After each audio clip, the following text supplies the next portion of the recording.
If you're an Android user, connecting your smartphone to the GWSMARTBT is a straightforward process. In just a few taps, your Android device will be paired. Let's walk through it together. Before everything, we need to connect the app with the device through Bluetooth connection.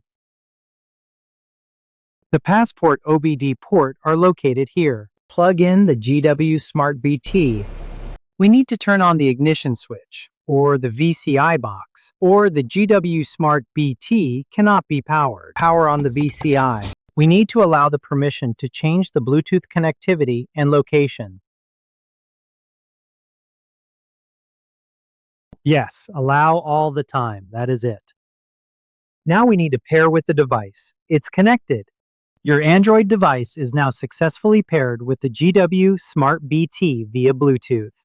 You are all set to launch the app and start your wireless diagnostic session right from the palm of your hand.